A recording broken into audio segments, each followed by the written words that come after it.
സംബന്ധിച്ച് പറയുന്നത് നമ്മുടെ അബ്ദുദ്ദായിം അൽ കഹീലിനെ പോലെയുള്ള വലിയ ആലിമ്യങ്ങൾ വലിയ റിസർച്ച് തന്നെ ചെയ്തിട്ടുണ്ട്. ഞാൻ ആ വിഷയോട് സംസാരിക്കാനില്ല, എങ്ങനെ ആ വിഷയമൊക്കെ അത് മാത്രം സംസാരിക്കുക. പക്ഷേ മനുഷ്യൻ ഒരുതരം മദ്യത്തിന്റെ ഭ്രാന്ത് പോലെയുള്ള ഒരുതരം അഡിക്ഷൻ വരുന്നതാണ്. ഈ വൈകാരികത മനുഷ്യന്റെ ഔറത്ത് കാണുന്ന രീതിയിൽ വ്യഭിചാരത്തിന്റെ സീനുകൾ മനുഷ്യന്മാർ കാണുന്നത് ഒരു തരം അഡിക്ഷനാണെന്നാണ്.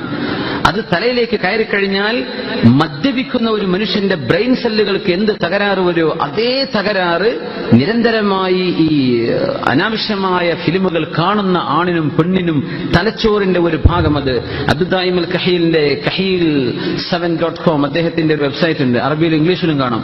അദ്ദേഹം അതിന്റെ പിക്ചറൊക്കെ വെച്ച് കാണിച്ചിട്ടുണ്ട്. മനുഷ്യന്റെ ബ്രെയിൻ തകരാറിലാവുക, അവിടുത്തെ ബ്രെയിൻ സെല്ലുകൾ നശിച്ചു പോവുകയാണ്. ഇത് അള്ളാഹു ചെയ്യുന്നൊരു ശിക്ഷയാണ്, ഹറാമിലേക്ക് ഇങ്ങനെ നോക്കിയിട്ടേ.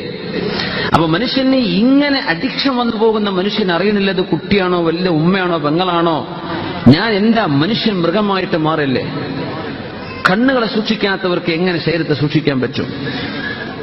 മൊബൈൽ ഫോണുകളും നമ്മുടെ കമ്പ്യൂട്ടറും നമ്മുടെ ഇന്റർനെറ്റ് സംവിധാനങ്ങളും നമ്മുടെ സോഷ്യൽ മീഡിയകളും നമ്മുടെ TV ചാനലുകളും സീരിയലുകളും ഇതൊക്കെ മനുഷ്യനെ വ്യഭിചരിപ്പിക്കാൻ പഠിപ്പിച്ചുകൊണ്ടിരിക്കുക. ഇതിങ്ങനെ നിരന്തരമായി ബൊംബാർഡ്മെന്റ് തലയിലേക്ക് ഇങ്ങനെ വന്നുകൊണ്ടിരിക്കുമ്പോൾ ഈ മനുഷ്യൻ റോഡിലൂടെ നടക്കുന്ന ഏത് പെണ്ണുങ്ങളെ കണ്ടാലും അവന് വ്യഭിചാരം ഓർമ്മ വരികയാണ്, ആക്രമണം തോന്നുകയാണ്. ഒരു കുഞ്ഞിന്റെ ഔറത്ത് കാണുമ്പോഴേക്കും വൈകാരികത തോന്നുകയാണ്, നോക്കാൻ പാടില്ലെന്നാണ്. നബി തങ്ങൾ പറയാൻ, നീ ഒരു പുരുഷനോട് പറയാ, നിന്റെ കാലിന്റെ തുട നീ കാണിച്ചു കൊടുക്കരുത്. മരിച്ചതോ ജീവിച്ചതോ ആയ ഒരു മനുഷ്യന്റെ കാൽ തുടയിലേക്ക് നീ നോക്കരുത്. പുരുഷനോട് പറയാം. പെണ്ണിനെ സംബന്ധിച്ചുള്ള ഒരു ശരീരം മുഴുവനും ഔറത്താണ്. ഒരു പുരുഷന്റെ കാലിന്റെ തുട കാണരുത്. ബാത്റൂമിൽ മനസ്സിലാക്കുക, കുളിക്കാൻ പോയിട്ട് ഇന്നർ വെയർ ഇട്ടിട്ട് റൂമിലൂടെ നടന്ന് പാൻറിടാൻ നടക്കുന്ന മനുഷ്യന്മാരെ മനസ്സിലാക്കുക, കാലിന്റെ മുകളിൽ മുട്ടിന്റെ മുകളിലേക്ക് കാണിക്കൽ ഹറാമാണ്. ഒരു മനുഷ്യൻ കാണിച്ചു നടക്കാൻ നീ നോക്കാൻ പാടില്ല.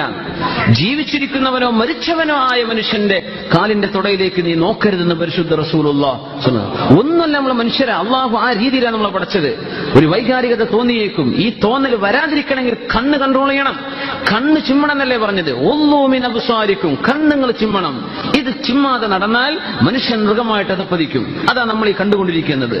മനുഷ്യൻ മൃഗമാകുന്നത് ഈ പോണോഗ്രഫിയും മോശമായ ഈ വീഡിയോസും മനുഷ്യൻ കണ്ടതിന്റെ ശേഷമാണ്.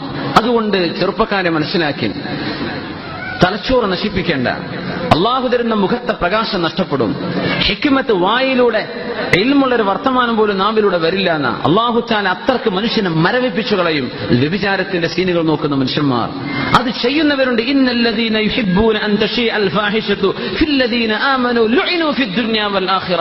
സത്യവിശ്വാസികളും വിശ്വാസിനികളും തോന്നിവാസമുള്ള വീഡിയോകളും പിക്ചറുകളും കാണണമെന്ന് ആഗ്രഹിച്ച് പോസ്റ്റ് ചെയ്യുന്ന ആളുകൾ ലുഇനൂ ഫിദ്ദുനിയാ വൽ ആഖിറ, ദുനിയാവിലും ആഖിറത്തിലും അവർ ശപിക്കപ്പെട്ടവരാണെന്ന് പരിശുദ്ധ ഖുർആൻ.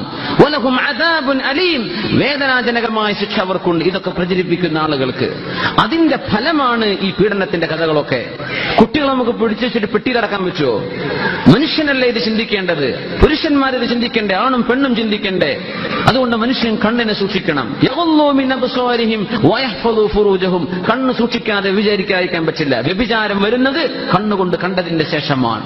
കണ്ണുകൊണ്ടൊരു പെണ്ണിനെ കാണുമ്പോഴാ അവന് പ്രേമം ഉണ്ടാകുന്നത്. ആ നോട്ടം കൂടുമ്പോഴാ അത് അനുരാഗമായി മാറുന്നത്. അത് കൂടുമ്പോഴാ പിന്നെ അവളിലേക്ക് ചേരണമെന്ന് തോന്നുന്നു. ഇതൊക്കെ ഹറാമുകളല്ലേ? എവിടുന്ന് തുടങ്ങി? ഒരൊറ്റ നോട്ടത്തിൽ നിന്ന്. കണ്ണിനെ സൂക്ഷിക്കാൻ അള്ളാഹു തൗഫീഖ് ചെയ്യട്ടെ. മനുഷ്യന്മാർക്ക് അള്ളാഹു ബോധം തരട്ടെ. നമ്മുടെ കുട്ടികൾ അള്ളാഹു സംരക്ഷിക്കട്ടെ.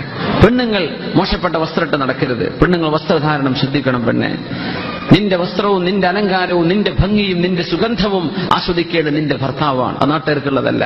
അത് പെണ്ണ് മനസ്സിലാക്കണം. പെണ്ണുങ്ങളത് മനസ്സിലാക്കണം. വസ്ത്രധാരണം എങ്ങനെയാണെന്ന് ഒരൊറ്റക്കാരി ഒരു ഹദീസ് ഞാൻ പറയട്ടെ. ഫാത്തിമത്ത് റളിയല്ലാഹു തആല അൻഹയാണ് ആദ്യമായി മുസ്ലിമീങ്ങൾ ഇന്ന് ഉപയോഗിക്കുന്ന മയ്യിത്ത് കട്ടിലിൽ, ആദ്യമായി മയ്യിത്ത് കട്ടില്, ഇന്ന് കാണുന്ന മയ്യിത്ത് കട്ടിലില്ലേ, സൈഡിലൊക്കെ പലകളുള്ള മറയുള്ള മയ്യിത്ത് കട്ടിൽ, ആ കട്ടിലിൽ ആദ്യമായി ഖബറിലേക്ക് പോയത് ഫാത്തിമത്ത് റളിയല്ലാഹു അൻഹയാണ്. എന്താ വിഷയം എന്നറിയോ? ഫാത്തിമ ബീവി മരിക്കാൻ കിടക്കുമ്പോ 20 ചില്ലാന വയസ്സായിട്ടുള്ളപ്പോ, 21 22 വയസ്സാണ്, 20 വയസ്സാ ഫാത്തിമ ബീവിക്കെന്ന് വഫാത്താകുമ്പോ. നബി സല്ലല്ലാഹു അലൈഹി വസല്ലം വഫാത്തായി 6 മാസം കഴിഞ്ഞിട്ട് വഫാത്താകുമ്പോ രോഗം വന്ന് കിടക്കുമ്പോ ബീവിയെ കാണാൻ വന്നു. ആര്? അസ്മാ ബിൻതു ഉമൈസ് റളിയല്ലാഹു അൻഹാ. ഫാത്തിമ ബീവി കരയുന്നുണ്ട്. ബീവി, എന്താ നിങ്ങൾ കരയണത്? ഒന്നുമില്ല അസ്മാ, ഞാൻ കരയുന്നത് അസ്മാ ബിൻതു ഉമൈസ് ഞാൻ കരയണത് ഞാൻ മരിച്ചാൽ എന്റെ കഫംപുട, എന്റെ മയ്യത്ത് നിങ്ങൾ തുണിയിൽ പൊതിയൂലേ?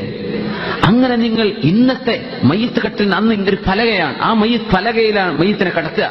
നിങ്ങൾ അങ്ങനെ എന്നെ കൊണ്ടുപോയാൽ ഒരു വീതി കുറഞ്ഞ മയ്യത്ത് കട്ടിലിൽ ഒരു പലകയിൽ നിങ്ങൾ ഒരു സഫ, അങ്ങനെ പറയാം, ഒരു മരത്തിന്റെ പലക, അതിൽ മയ്യത്തിനെ കടത്തിയിട്ടാ കൊണ്ടുപോകല്. അങ്ങനെ എന്നെ കടത്തിയാൽ എന്റെ ശരീരത്തിൽ വസ്ത്രങ്ങനെ ചുറ്റുമ്പോ പുരുഷന്മാർ എന്റെ ശരീരത്തിന്റെ വണ്ണം കാണൂലേ? എന്റെ നീളവും വീതിയും അവർ കാണൂലേ?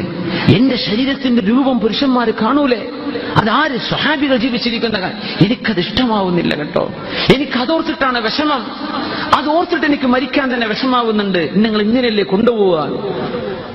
അപ്പോഴാണ് അസ്മാ ബീവി പറഞ്ഞത്, ബിൻതു ഉമൈസ് റളിയല്ലാഹു അൻഹ, സാരല്ല ഫാത്തിമ ബീവി, ഞാൻ എത്യോപ്യയിലേക്ക് ചെന്നപ്പോ എത്യോപ്യക്കാർ മയ്യത്ത് കട്ടിൽ, നാഷ് എന്ന് അറബിയിൽ പറയാം മയ്യത്ത് കട്ടിലിന്, അവര് മയ്യത്ത് കട്ടിൽ ഉണ്ടാക്കുന്നുണ്ട്. ആ മയ്യത്ത് കട്ടിൽ സൈഡിൽ പലകകൾ വെച്ചതാണ്. അതിന്റെ ഇടയിലേക്ക് മയ്യത്തിനെ കടത്തിയാൽ ആരും കാണൂല. ഫാത്തിമ പറഞ്ഞു, നിങ്ങൾ അതെനിക്കൊന്ന് കാണിച്ചു തരുമോ?